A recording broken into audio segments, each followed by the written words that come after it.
O sea, no tienes que mover. Ahí se te escucha. Perfecto. Uy. ¿Tienes algo con audio? No.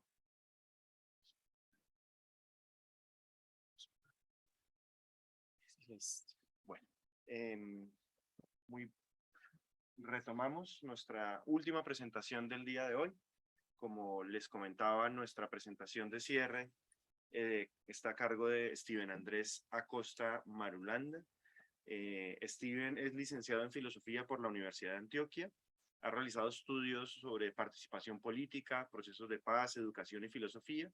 Actualmente hace parte del semillero de investigación en pedagogía, adscrito al grupo de Historia de la Práctica Pedagógica de la Facultad de Educación de la Universidad de Antioquia y es miembro del Centro de Estudios de Estanislao Zuleta. Hoy nos va a presentar una conferencia titulada Vejez y mala fe, un análisis desde el existencialismo. Qué interesante, hoy empezamos justamente, nuestra primera presentación fue sobre Simón de Beauvoir, pensando en la vejez allí, y creo que tenemos un día redondo, terminamos en una misma dirección. Entonces, Steven, muchas gracias por aceptar la invitación, te escuchamos. Listo, muchas gracias. ¿Se me escucha bien ahí? Perfecto. Bueno, yo les voy entonces a presentar una ponencia que va a tratar de hacer un análisis del concepto de la vejez desde la perspectiva del existencialismo ateo francés. Sin embargo, tengo que hacer una aclaración y es que voy a limitarme particularmente a dos autores de la corriente del existencialismo francés, como lo son Jean-Paul Sartre y Simone de Beauvoir. Lo que no significa que otros autores, incluso que no hacen parte del existencialismo, no vayan a aparecer. De hecho, lo van a hacer de manera directa en algún momento, quizás Benjamin si me da tiempo, y de manera indirecta, pues algunos otros pensadores del existencialismo como Merleau-Ponty o como Albert Camus.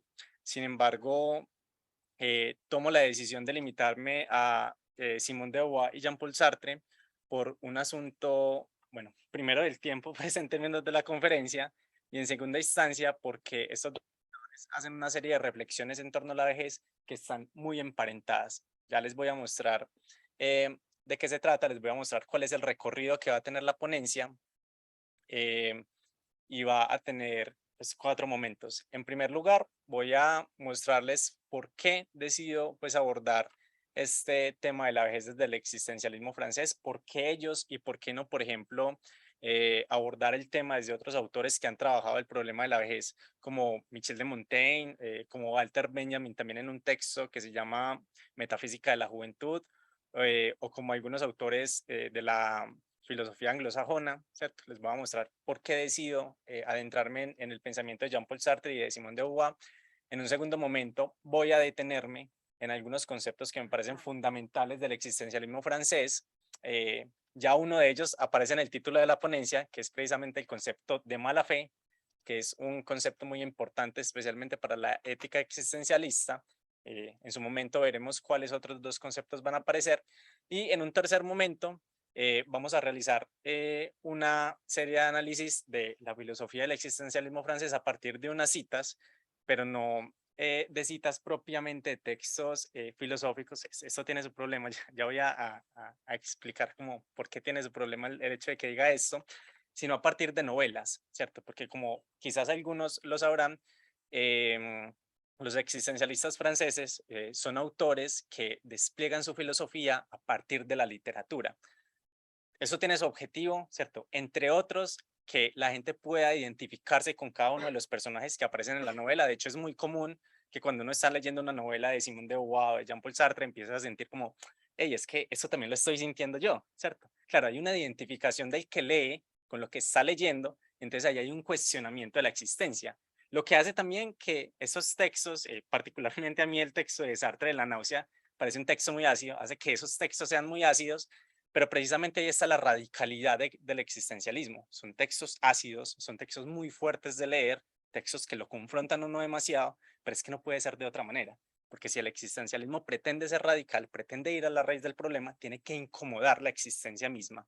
Pues bueno, haremos eso con algunas citas de la literatura del existencialismo y después abriremos la discusión.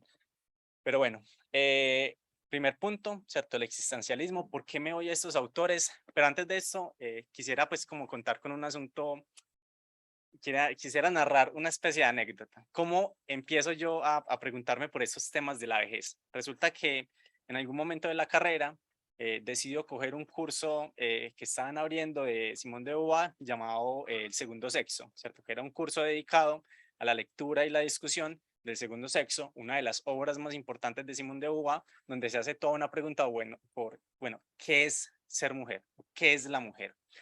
Cojo ese curso, terminamos el curso, quedo encantado con la filosofía de Simón de Beauvoir, me voy a leer su literatura porque me doy cuenta que no solamente escribió textos propiamente filosóficos, sino que empieza también a escribir autobiografías, empieza a escribir novelas, empiezan a escribir obras de teatro, empiezan a tener una participación política muy importante, entonces también escriben manifiestos, otras cosas, entonces me acerco a la filosofía de Simón de Beauvoir y un par de semestres después se abre en el Instituto de Filosofía un curso llamado Simón de Beauvoir, La vejez. Entonces digo, bueno, este es el momento perfecto para seguirme adentrando en la filosofía de Simón de Beauvoir y en segunda instancia es el momento perfecto para adentrarme mucho más a una problemática que en su momento me estaba, y bueno, y me sigue agobiando un montón, que es la problemática de la muerte. En ese momento estaba leyendo un texto, una novela de Tolstoy llamada La muerte de Iván Ilich, que es una novela en la que Tolstoy problematiza la muerte desde todos los frentes posibles. Y claro, ¿qué es lo primero que uno hace cuando piensa en la vejez? Relaciona, o por lo menos que yo hago, relacionarlo con el asunto de la muerte, ¿cierto? Y es algo que Simón de Beauvoir y Jean-Paul Sartre mostrarán también en sus novelas. Decido coger el curso, digo, bueno, es la oportunidad de leer el texto, adentrarme en la filosofía de Simón de Beauvoir, la posibilidad de pensarme el asunto de la muerte, y lo primero que ocurre lo que ocurre en la primera sesión, cuando la profesora hace la pregunta, bueno, ¿por qué cogieron el curso? A mí me sorprende. Algunos pues lo cogieron por cuestiones de horarios, otros por cuestiones de gustos, porque la profesora pues abre la discusión y eso le gusta a uno mucho como estudiante, pero cuando van propiamente a la pregunta por la vejez, la mayoría de mis compañeros en ese momento empiezan a decir como, bueno, pues a mí no me interesa mucho el tema de la vejez porque yo estoy muy joven, pero me interesa mucho el problema de estudiar a Simón de Beauvoir. Y claro, en ese momento empiezo yo a pensar como, bueno, pero ¿qué hace que uno piense que que la vejez solamente debe ser pensada allí cuando está cercana, ¿cierto? Cuando uno entra a esa etapa de la tercera edad, ¿cierto? Con esos eufemismos de adulto mayor, cosas por el estilo. Claro, yo había sentido lo mismo con la obra de Iván Ilich. Bueno, uno no tiene que pensar la muerte cuando está de cara a la muerte, como le pasa a Iván Ilich. Uno tiene que reconocer que es un ser de la finitud, que es un ser, digamos, que precisamente reconoce su existencia porque se sabe finito, pues tiene que pasar lo mismo con la adultez. Uno sabe que es un ser que va a envejecer y no tiene que pensar su vejez allí cuando ya la está padeciendo y utilizo ese término padecer, ¿cierto? Como lo expone Simón de Beauvoir, no tiene que pensarla únicamente allí, sino que tiene que tratar de pensar, bueno, yo cómo voy a construir una vida, ¿cierto? Que esté de cara a mi deseo, de tal manera que cuando llegue a mi vejez, yo no me dé cuenta, como le pasa a Iván Ilich y como le pasa a las más de las mujeres particularmente que expone Simón de Beauvoir en sus novelas, como que se han dado cuenta que su vida se ha agotado porque no han hecho una vida que está de cara a su deseo. Entonces, bueno, esto como un asunto anecdótico, ¿cierto? De que este asunto de la vejez no se piensa cuando uno ya entró en la tercera edad, pues llamémoslo así, sino que es un asunto que nos acontece a todos. Es un asunto, entonces, que tendría que preocuparnos a todos y a todas. Entonces, bueno, pasamos a el primer momento ahora sí. Como les mencionaba, eh, digamos, la filosofía del existencialismo francés surge como una filosofía que trata de arremeter contra unas filosofías que se estaban imponiendo en su momento desde unas perspectivas puramente positivistas, desde unas perspectivas puramente racionalistas, desde unas perspectivas que estaban alejadas de la existencia. Lo que dicen los existencialistas franceses es no, de ninguna manera. La filosofía tiene que pensar la vida misma. ¿Y cómo hacen los existencialistas para pensar la vida misma? A partir de la literatura, comienzan a cuestionar todos los asuntos de la cotidianidad, el amor, la muerte, las relaciones, la amistad, ¿cierto? No solamente en su literatura, o sea, los existencialistas son filósofos propiamente, pues también del mundo de la acción. No son pocas las historias que se cuentan de Jean-Paul Sartre, digamos, en las movilizaciones estudiantiles de mayo del 68, tampoco son pocas, digamos, las historias que se cuentan de la participación política de Simón de Beauvoir con la píldora anticonceptiva, ¿cierto? Con el manifiesto de los 121, con su participación política con la liberación de Argelia, entre muchos otros escenarios.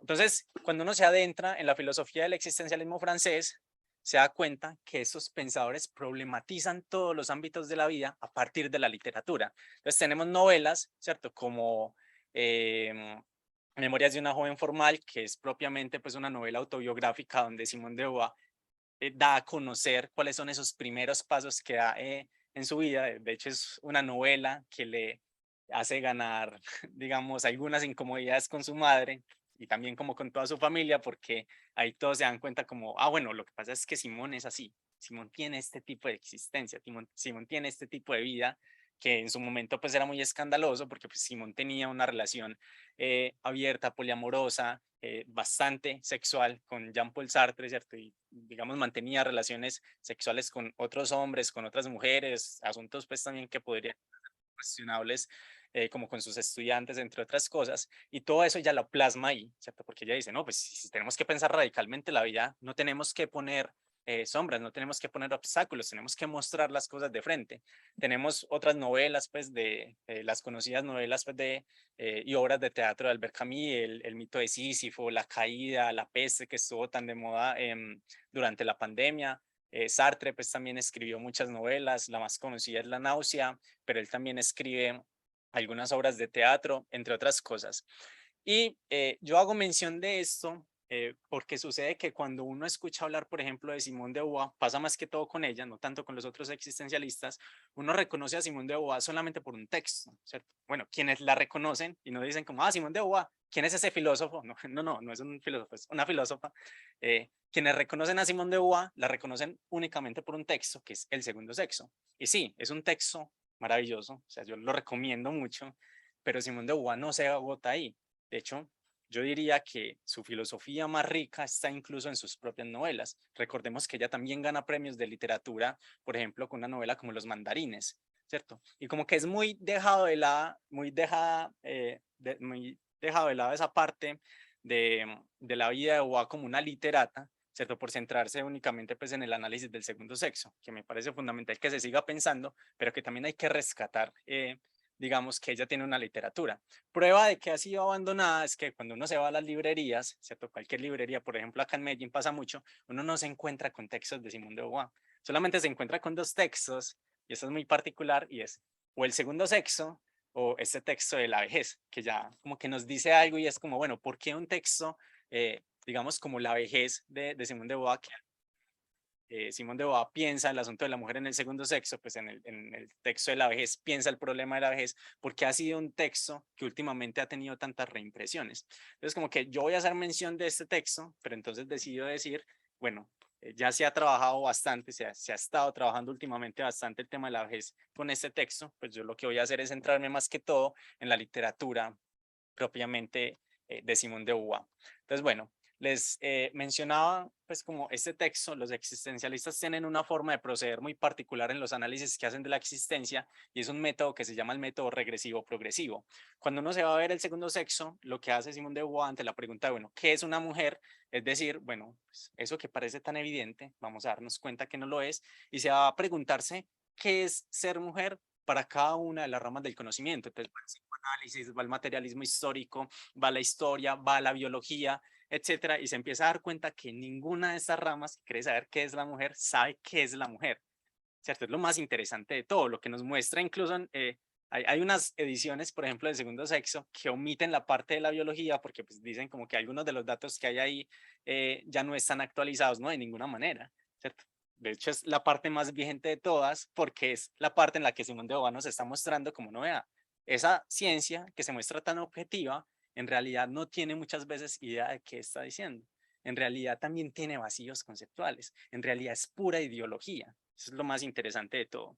Bueno, en el texto de la vejez, Simón de Beauvoir hace un poco lo mismo, aplica el método regresivo progresivo y lo que hace es que se va al psicoanálisis, a la historia, a la biología, a preguntarse qué es la vejez, porque de ninguna manera un concepto se agota en una determinación. Si yo quiero saber qué es la vejez, si yo quiero saber qué es la mujer, si yo quiero saber qué es la política, etcétera, etcétera, etcétera, yo no puedo dejarlo solamente en una perspectiva del conocimiento, perdón. Como cuando decimos, bueno, ¿qué es el amor?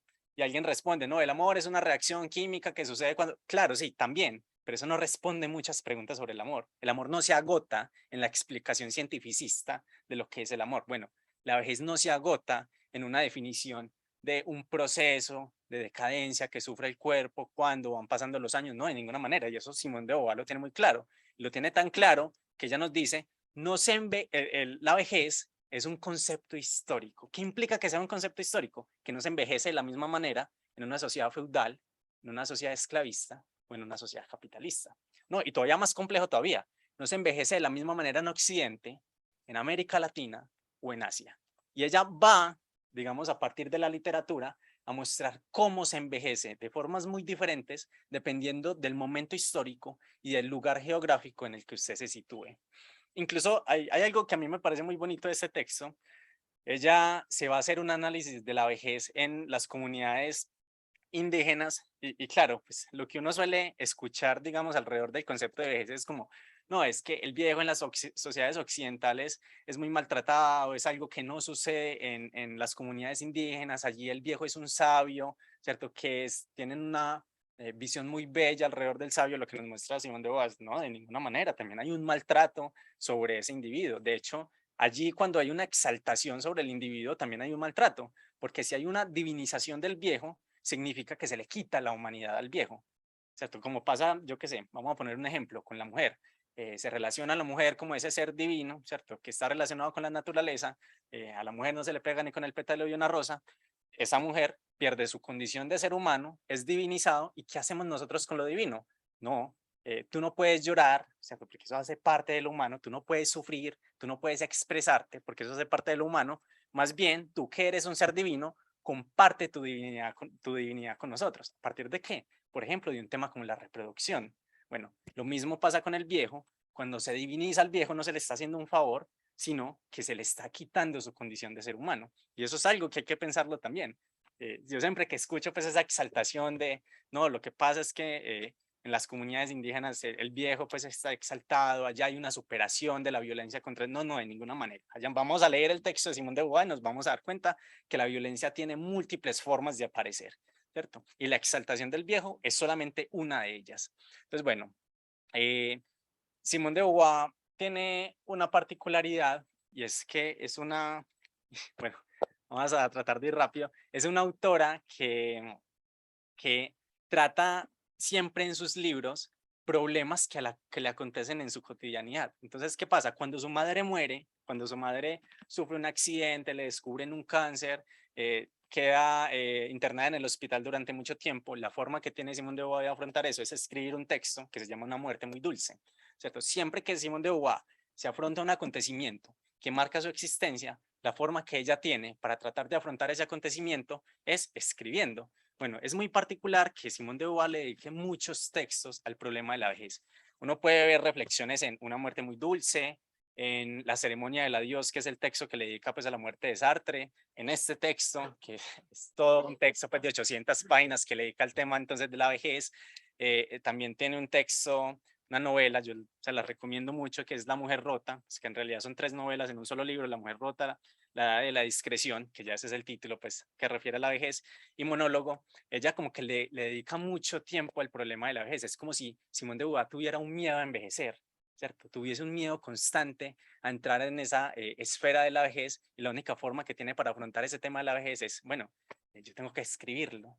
Pero la única forma en la que puedo afrontar la vejez es escribiendo sobre la vejez misma.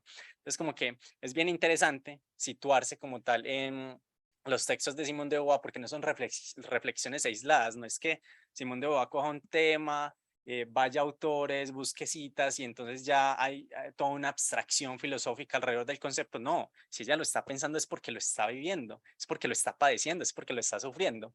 Pues bueno, esto como para hacer una claridad un poco de por qué me detengo pues tanto en estos autores, como me queda muy poco tiempo, voy a ir acelerando, me voy a detener, vamos a pasar a un segundo momento de la ponencia entonces ya, que son los conceptos propiamente del existencialismo. De ninguna manera los conceptos del existencialismo se agotan en lo que yo voy a decir acá, son conceptos mucho más amplios, mucho más ricos. Lo que yo voy a hacer es simplemente una descripción muy somera de cada uno de ellos. que se pueden encontrar principalmente en textos propiamente filosóficos como El ser y la nada de Jean-Paul Sartre, o El existencialismo es un humanismo, o Para una moral de la ambigüedad de Simone de Beauvoir, que ella sí desarrolla un proyecto propiamente ético, cosa que Sartre pues como tal medianamente nunca pudo desarrollar muy bien. Y me voy a detener en tres conceptos, en realidad pues dos conceptos, y uno es más bien una frase, pero pues, que contiene dos conceptos en sí mismos.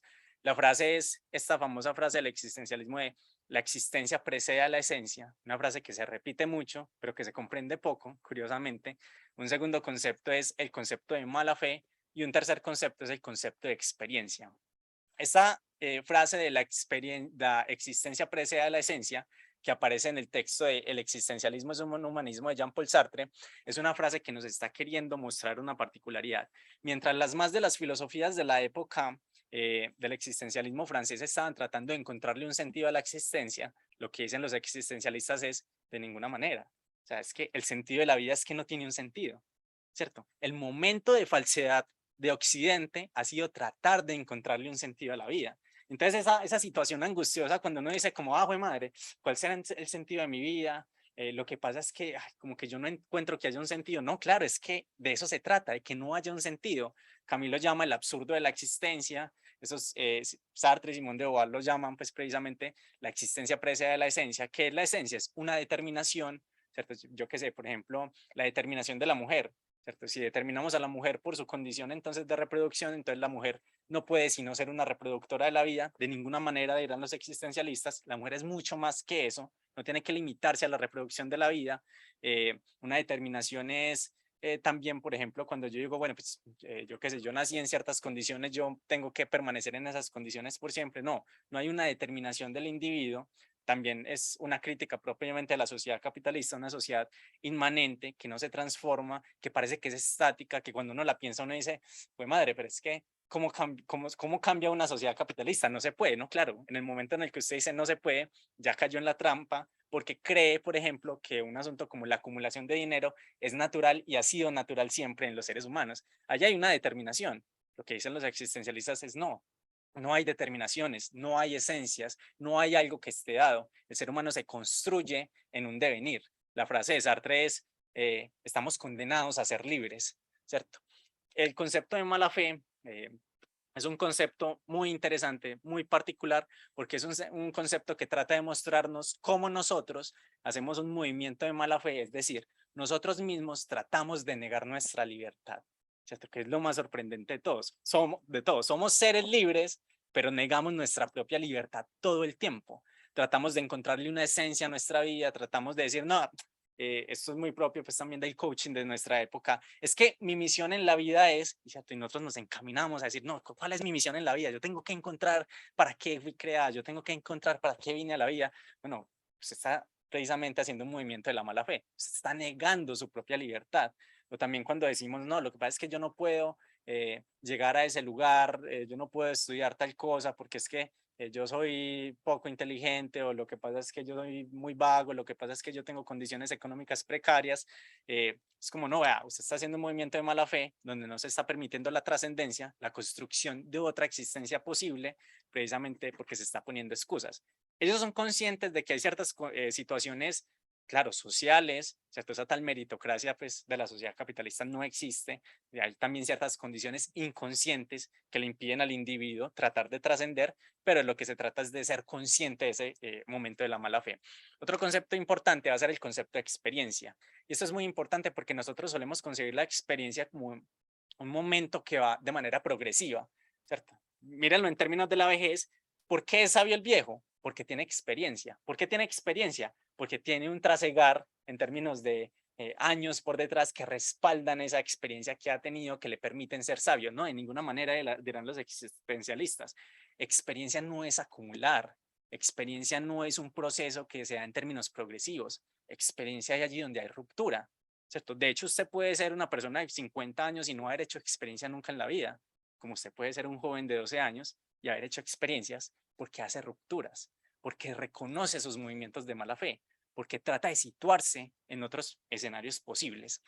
Esto más o menos pues como para dejar claro, bueno, eso más o menos como para dejar claro, qué pena, yo me expando mucho, pero vamos a tratar entonces como de pasar entonces a un tercer momento. Hay muchas cosas que quedan por fuera, pero mi ponencia de ninguna manera trataba de ser una explicación absoluta de entonces cómo se puede pensar la vejez a partir del concepto de la mala fe, era más bien una invitación, ¿cierto? A tratar de ir propiamente a la literatura existencialista, a que rescatemos eso, para que por favor esos libros aparezcan en las librerías, porque en verdad es imposible encontrarlos, yo qué sé, para que nos acerquemos a ellos. Les voy a mostrar un par de citas que aparecen en estas novelas. Esta es una cita que aparece en la novela de Jean-Paul Sartre de La náusea, y es un pequeño momento en el que Sartre se está pensando como tal la condición de la vejez. ¿Qué pasa en la novela de La náusea? Hay un personaje que se está dando cuenta que la vida es contingente. ¿Qué quiere decir que sea contingente? Que no tiene un sentido. Y todo el tiempo el personaje entonces tiene una sensación de la náusea, todo lo hemos sentido, como que un malestar, como que yo no me hallo, como que pero ¿cuál es el sentido de mi vida? Eso es lo mismo que está sintiendo el personaje de La náusea y trata de huir todo el tiempo. No, hay momentos, por ejemplo, donde él va por una calle caminando, va sintiendo la náusea, entonces dice, no, es que yo estoy en esta calle por algo, yo voy a ir a esa esquina por algo, y entonces se encuentra con una muchacha a lo lejos y decide entonces creer para sí mismo, no, lo que pasa es que yo estaba destinado a encontrarme con ella. Yo este día salí y este día llovió precisamente para que yo tuviera que ir por esta calle y yo no me desvié por la otra, sino por esta, porque encontré una piedra que me pareció bonita para yo ir al fondo para mirar a esa mujer detrás de la ventana. No, no, de ninguna manera, eso es simplemente un azar de la vida. Pero uno incluso se crea esas películas todo el tiempo, ¿cierto? Uno dice como, no, estábamos destinados a estar juntos, a encontrarnos, cosas por el estilo, pues que no son tan así. Bueno, hay un momento en particular en el que un personaje, ¿cierto? Está sintiendo la misma náusea que está sintiendo el personaje principal de la novela, está sorprendido porque, hay otra gente que está sintiendo la náusea, no soy solamente yo, pero ¿qué pasa? Entra otro personaje que es un doctor, un señor pues ya también mayor, que dice como, no le paren bolas, es que yo ya lo conozco, ¿cierto? Yo ya sé qué es lo que le está pasando y lo que pasa es que es un loquito. Y entonces todos dicen como, bueno, sí, era raro que como que nos estuviera trastocando a todos, pero ahora todo tiene sentido, porque lo que pasa es que es un loquito, no le paremos bolas. Pero lo más interesante de esto es la descripción que a continuación hace Sartre, dice. Em, dice, al acercarse a los 40, se sienten henchidos de una experiencia que no pueden verter fuera.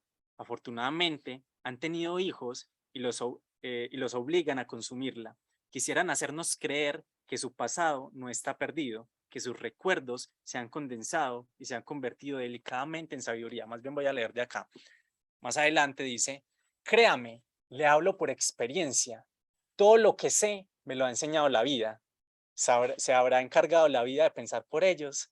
Explican lo nuevo por lo viejo y lo viejo lo han explicado por acontecimientos todavía más viejos. Sigue ahí, es como los que tratan de explicar a Lenin como un Robespierre actual, ¿cierto? Cosas por el estilo. Lo que nos está mostrando Sartre acá es como, claro, hay una situación como tal, como alrededor de la experiencia, y es que creemos que experiencia es un escenario de progresivo en el que yo voy acumulando una serie de situaciones. ¿Y qué hace eso? Que los viejos particularmente traten siempre de explicar las situaciones actuales, pero eso es propiamente un pensamiento dogmático en el que también caemos los jóvenes, de tratar de explicar los acontecimientos actuales a partir de acontecimientos pasados, ¿cierto? Y eso no nos permite a nosotros abrir la vida a múltiples experiencias o tener otras perspectivas de conocimiento. Voy a ir leyendo las citas y ahorita pues les voy explicando por qué cada una de ellas y hacemos pues una recopilación. Dice más adelante, estos viejos propiamente, dice, no reclaman nada. Ojo, ojo, porque es que en serio es muy ácido. Cuando yo leía la novela yo pensaba, no, mi mamita lee esto y se va a encontrar ahí, pues y mejor dicho, va a decir, no, pues yo qué he hecho con mi vida, ¿no? Y precisamente, pues es que es verdad. Miren que esta es propiamente la condición del abuelo colombiano común, pues, pero yo creo que no solo colombiano. No reclaman nada, ya no hay deseo a esa edad, nada, salvo que bajaran ligeramente el tono cuando entraran, salvo que hubiera a su paso un matiz de ternura y respeto en las sonrisas, nada, salvo que su nuera dijese a veces, papá es extraordinario, está más joven que todos nosotros, salvo ser el único capaz de calmar las cóleras del nieto poniéndole las manos en la cabeza, diciendo enseguida, es el abuelo quien sabe consolar esas grandes penas, nada, salvo que su hijo solicitara su consejo varias veces al año sobre cuestiones delicadas. Es decir, el viejo que no ha hecho una vida, ¿cierto?, de cara a su deseo, cuando llega al final de sus días, ya no, pues, ya no puede construir una vida en torno a su deseo, ya se ha dado cuenta que la vida le es completamente ajena, que esa vida que ha construido nada tiene que ver consigo, pues luego lo único que le queda es desear pequeños momentos que, por ejemplo, Simón de Beauvoir llamará las bellas imágenes. De hecho, ya tiene una novela que se llama Las bellas imágenes, precisamente por esto, y nosotros todo el tiempo lo estamos haciendo. Construimos bellas imágenes, ¿cierto? Pequeños momentos en el que nosotros creemos que todo tiene sentido, pues a partir de eso, son pequeños momentos de mala fe, como el beso perfecto bajo la lluvia, entonces nosotros acomodamos todo el escenario para que ese beso se dé de esa manera en particular.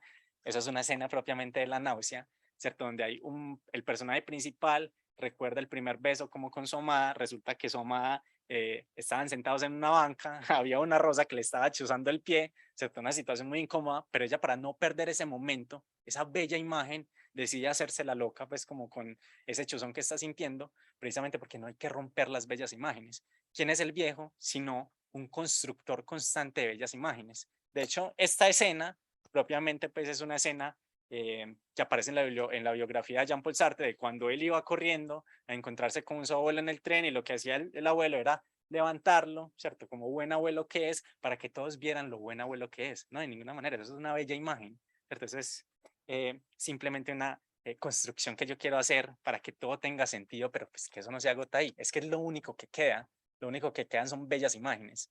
Esas son otras citas de Simón de Beauvoir, de ese texto pues que les nombro de La edad de la discreción, que está en La mujer rota. Y miren muy particularmente estas pequeñas escenas que aparecen en la novela. Esta novela, bueno, este pequeño texto de La edad de la discreción es un pequeño texto en el que el personaje principal es una mujer adulta, exitosa, académica, un montón de situaciones, pero que está negando la vejez todo el tiempo. Esto es muy interesante porque, digamos, al viejo le pasa lo mismo que le pasa a la joven. ¿Qué le pasa a la joven? La joven, que hasta cierta edad se ha reconocido como un sujeto trascendente en el mundo, llega un momento de la vida en el que se da cuenta que pasa de ser sujeto a ser un objeto, ¿cierto? A ser un objeto que es visto por otros, que pierde su condición de sujeto, de trascendencia en el mundo, que se vuelve alteridad, que se vuelve pura inmanencia, te siente que se sale de sí y eso la agobia un montón. ¿Qué hace entonces la joven? Trata de negar por los caminos posibles su condición de mujer. Entonces, Beauvoir nos presenta ejemplos como, bueno, pues la niña empieza a jugar fútbol con los otros niños, se empieza a vestir con ropa ancha, dice que le dan asco los niños, trata de negar todo aquello que le recuerde su condición de mujer. Bueno, lo que está pasando acá con la condición del viejo es que el viejo trata de negar por todos los caminos posibles su condición como viejo.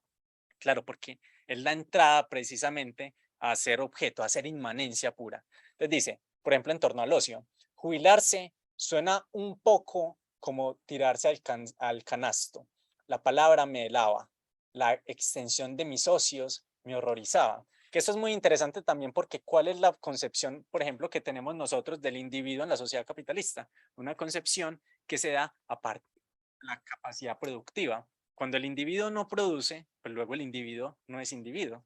¿Qué pasa con el viejo? Que el viejo no produce. Luego, ¿cuál es la concepción que se tiene del viejo? Pues si es un sujeto que no es capaz de producir al interior de la sociedad. Esto es ya un problema. Dos minuticos, ya, termino de leer esto y listo. Me detengo en este de la vestimenta. Esto es muy interesante. Miren, a los 50 años mis vestidos me parecían siempre demasiado tristes o demasiado alegres. Ahora sé lo que me está permitido o prohibido. Me he visto sin problemas, sin placer también. Esa relación íntima, casi tierna, que tenía antes con la ropa ha desaparecido. En el segundo sexo, Simón de Beauvoir le dedica como 20 páginas a algo que uno podría decir, la ropa. Pues, ¿qué es la ropa? No, claro, la ropa es muy importante. ¿Qué es la ropa del niño? Una ropa hecha para que el niño salte, juegue, trascienda en el mundo, se mueva con libertad. ¿Qué es la ropa de la niña? Una ropa hecha para que la niña sea bonita, para que la podamos ver. No corra porque se le levanta la falda, no se monte al árbol porque se le va a ver por debajo, no se tire al piso porque se le ensucia la falda. Al niño no se le dice eso. Bueno, lo que está diciendo Simón de Beauvoir es No, venga, es que al viejo le pasa lo mismo. Al viejo le son negados ciertos espacios de la sociedad y la vestimenta es uno de ellos. Nosotros no concebimos, por ejemplo, a una vieja con una minifalda, ¿cierto? A una vieja con un top. De hecho, no concebimos siquiera la sexualidad del viejo. Y esos ya son problemas que Simón de Beauvoir está evidenciando. Entonces, ¿quién es el viejo?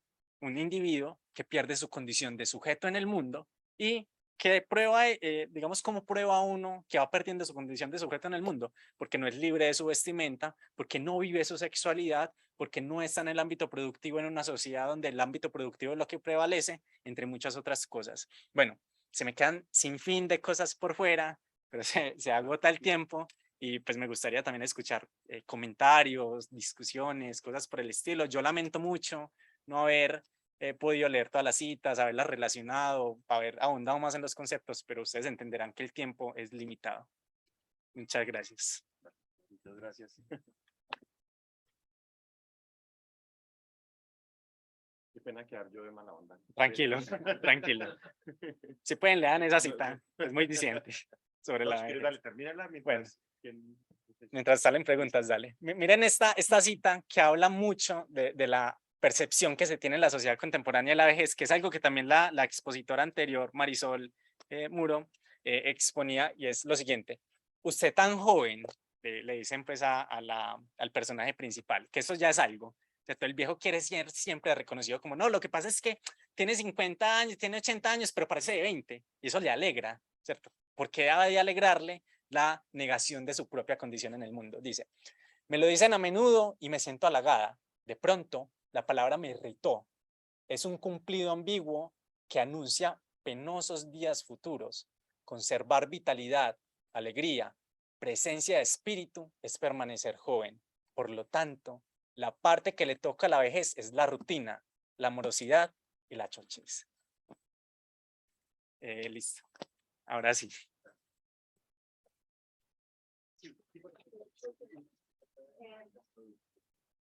Primero que todo, gracias por la actividad. Me gustó bastante. Yo tenía una duda. Ahorita vos mencionabas que la vejez era una experiencia histórica o un concepto histórico. Creo que estaba condicionado también por factores como lo social, lo político, pues la clase, todo esto.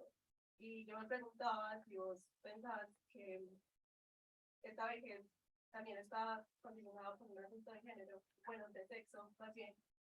Porque en La Mujer Rota, por ejemplo, cuando se narra pues como la experiencia, pues en el texto propiamente de La Mujer Rota, la experiencia de la mujer es supremamente desgarradora porque llega al momento de no reconocimiento, pues como de, ha perdido el espacio de reconocimiento como madre, con la traición de su esposo ha perdido también el reconocimiento de su espacio en el mundo como esposa,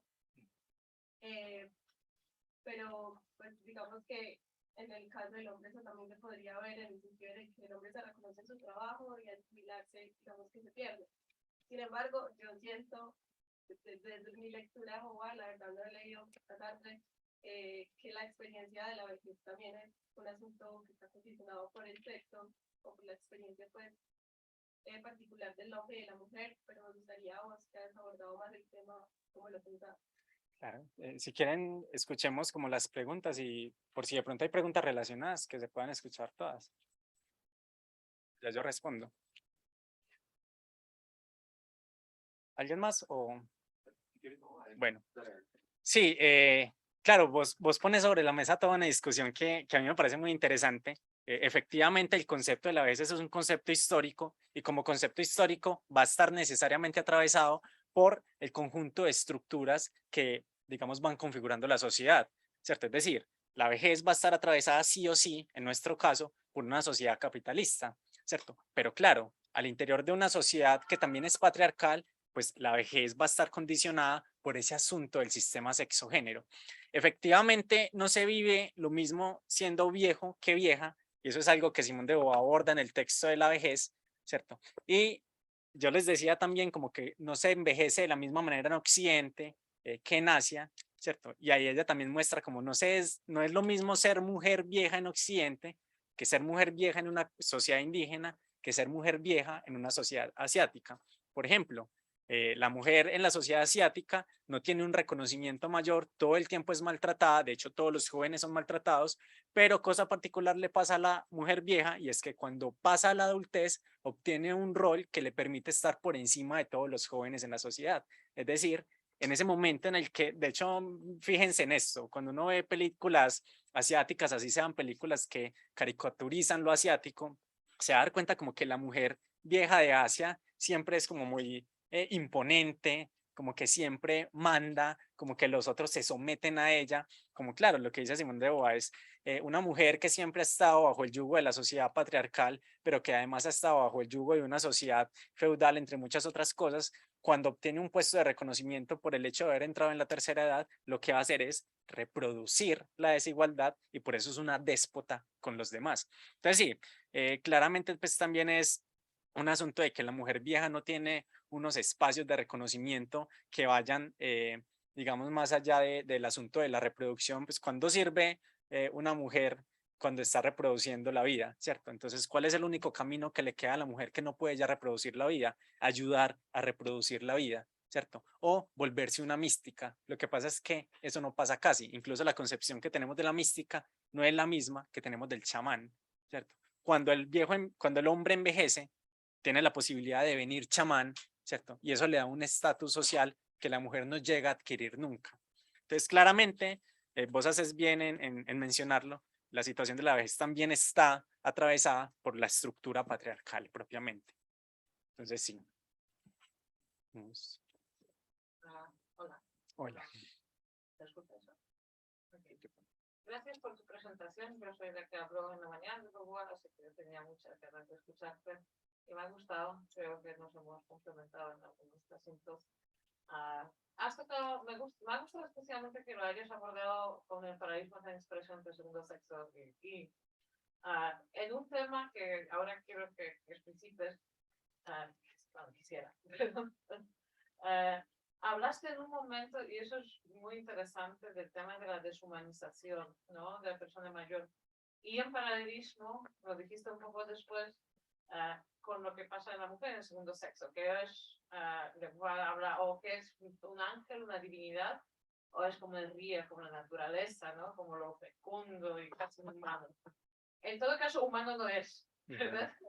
Sea esa madre naturaleza que el hombre no comprende, o sea, este ángel que el hombre tampoco comprende. Entonces, y lo has seguido, digamos, analizando después cuando dijiste que a la mujer no le es reservado el estatus de un sujeto trascendente, ¿no? Un sujeto con una intencionalidad abierta, sino que se convierte en ese algo inmanente, una cosa cerrada, sin, o sea, ser para el otro, ¿no? De alguna forma, el ser visto, el ser tal. Quisiera que te matizaras, si pudieras, qué clase de deshumanización le es reservada para la persona mayor, para ser bien, según esta perspectiva, ¿vale? Claro, no, gracias a ti por la pregunta.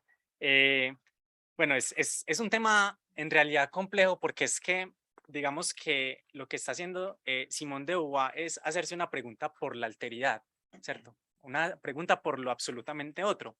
En principio ella encara el concepto de mujer y se da cuenta de algo y es como, a ver, la mujer es lo absolutamente otro en la sociedad.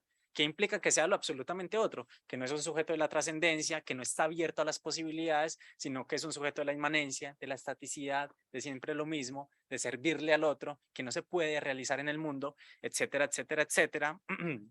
Y eso la lleva entonces a perder su condición como sujeto en el mundo y pasa a ser un objeto. Pero ¿qué pasa? Simón de Beauvoir se da cuenta de algo y es que, pero ¿cómo llega la mujer a esa condición de objeto, ¿cierto? De ser lo absolutamente otro en el mundo?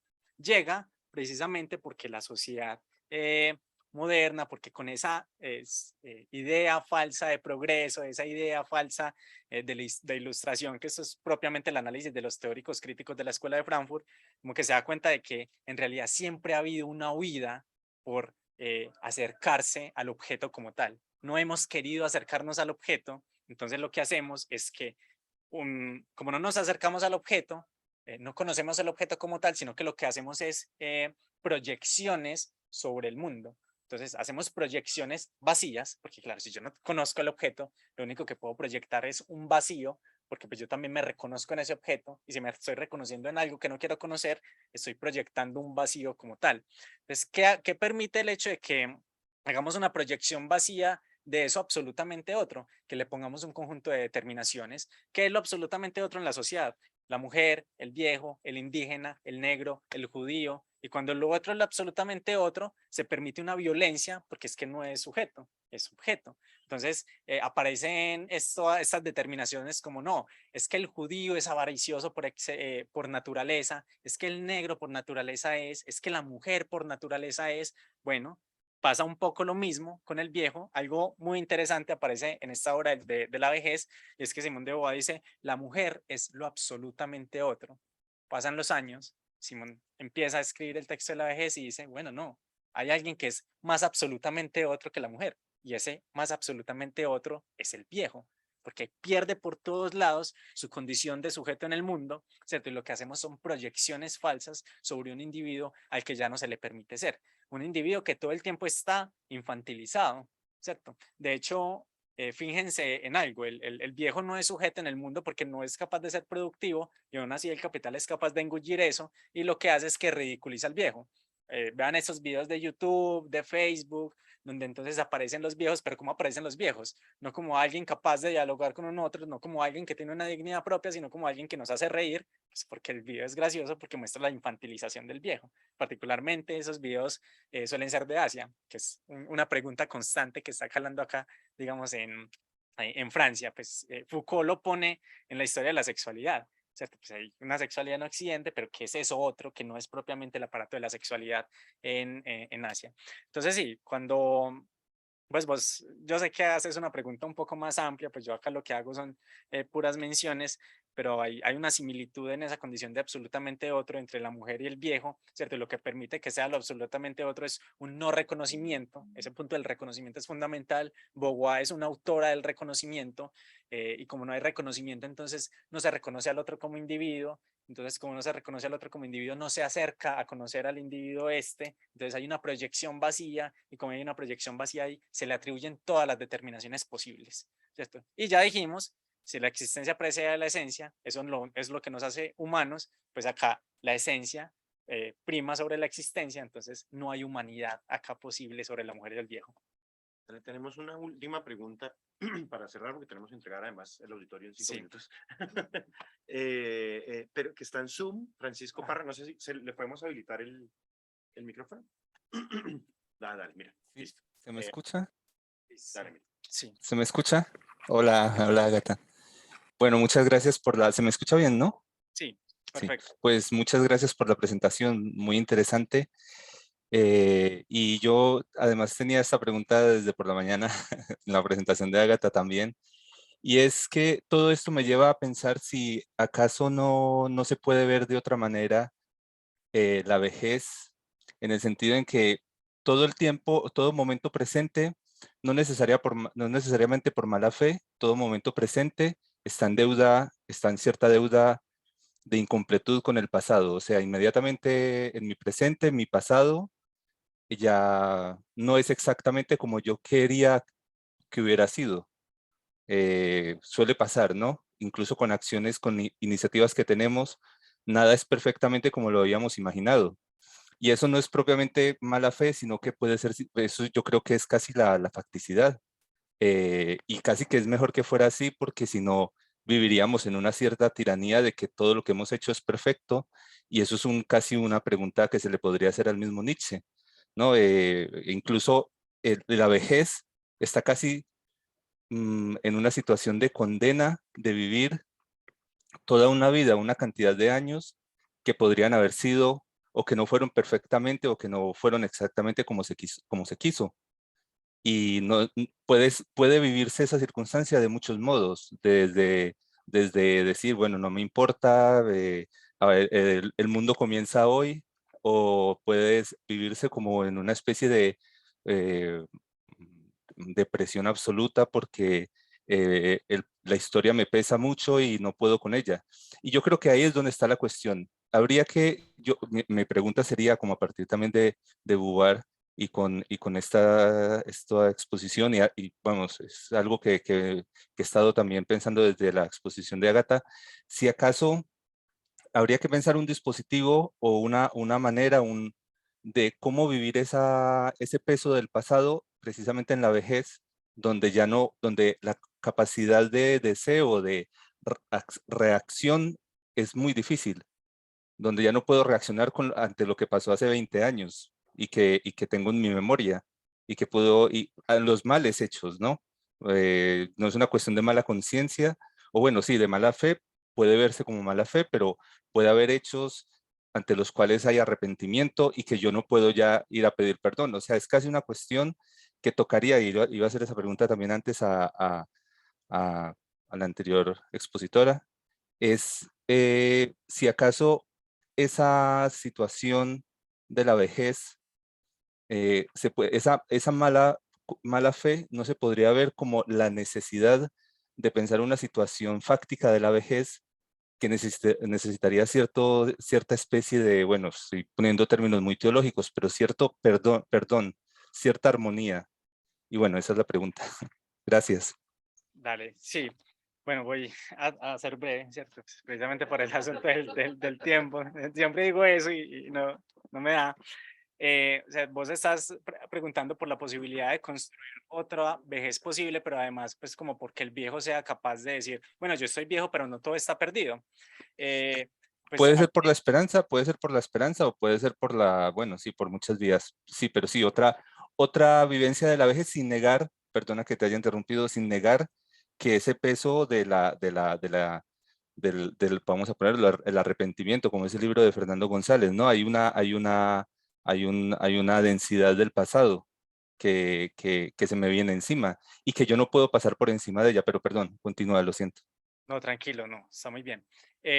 Bueno, ante esto yo creo que hay dos respuestas posibles. Bueno, lo primero es que si nosotros queremos construir una vejez diferente, tenemos que ser radicales, dirían los existencialistas, y ser radicales es ir a la raíz del problema y hay que transformar la sociedad, ¿cierto? Construir una sociedad que le permita a los individuos estar de cara a su deseo. Si los individuos no están de cara a su deseo, sencillamente cuando entren en la adultez van a encontrarse con un mundo que les es completamente ajeno. Y por eso es que los más de los viejos, cuando están ya en una edad adulta, se jubilan y se hacen la pregunta, ¿qué voy a hacer ya con mi vida ahora que no tengo que trabajar? ¿Cierto? Tienen un montón de tiempo libre y de lo que se dan cuenta es que pues tienen tiempo libre que no pueden usar para nada porque es que no han construido una vida que les sea propia, han construido una vida para otros. Ahora, ante la posibilidad entonces de que el viejo se cuestione sobre su existencia, te cito dos novelas pues, de Simón de Beauvoir. Está Las Bellas Imágenes. En el final de Las Bellas Imágenes, digamos, la madre, pues, que es la protagonista de esta historia, no quiere que su hija tenga el mismo futuro que ella tuvo, no quiere convertirla en una bella imagen, ¿cierto? Y entonces ella dice, yo tengo que hacer que mi hija no sea una bella imagen, tengo que permitirle tener amigas, tengo que permitirle ser libre en el mundo, porque yo ya no puedo. Entonces una respuesta posible es decir, ¿cierto? Es difícil, claro, no se puede, y en realidad es una respuesta muy realista porque nosotros entramos en un dogmatismo y pues vaya hable con un joven, con un viejo dogmático que ya no es capaz de afrontar otras posiciones en el mundo. Lo vimos con las elecciones que acaban de pasar pues en Colombia. Usted habla de política con el tío, con la abuela y sencillamente no entraban en razón. Hay una posición dogmática que no permite reconocer esa situación de mala fe. Pero otra respuesta posible, que es la que a mí me gusta y la que yo animo, que digamos puede uno sacar de este mismo texto de Las Bellas Imágenes y de la edad de la discreción, es como, claro, hay una situación de mala fe, hay una vejez que, digamos, está siendo construida para otro, pero precisamente lo que quieren estos existencialistas, cuando usted está leyendo estas novelas, es que usted se reconozca ahí, que usted sea capaz de decir, uy, es que yo soy ese individuo, yo soy ese personaje, y no había caído en la cuenta de eso. Es ahora, hasta ahora, que reconozco que yo estoy en esta situación de mala fe, y como lo estoy reconociendo, tengo que transformarlo. Entonces, ¿es posible? Sí, pero el individuo tiene que hacer experiencia. ¿Y qué es hacer experiencia para estos existencialistas? Tiene que hacer rupturas, tiene que reconocer su condición de objeto en el mundo para poder llegar a ser sujeto. Es lo que yo diría. Sí, muy interesante, muchas gracias. A Sí, es usted, como no alienarse, ¿no? No alienarse. Gracias. a usted por la pregunta. Muchísimas gracias. Steven, por tu presentación y a todos por su participación, a las personas que están conectadas y a los que estamos acá presentes. Muchas gracias. Con esta presentación damos cierre a nuestro primer día. Mañana nos encontramos para nuestra segunda jornada a las 8:30. Pues, la idea es que empecemos a las 8:40 en punto, con la presentación de la profesora Marcela Benebra de la Universidad Autónoma del Estado de México sobre el cuerpo propio en infancia y vejez. Entonces nos vemos mañana, 8:30. Muy amables, muchísimas gracias a ustedes por su participación. Gracias. Hasta luego. Muchas gracias. Muchas gracias. Ay, Mariam, también muchas gracias.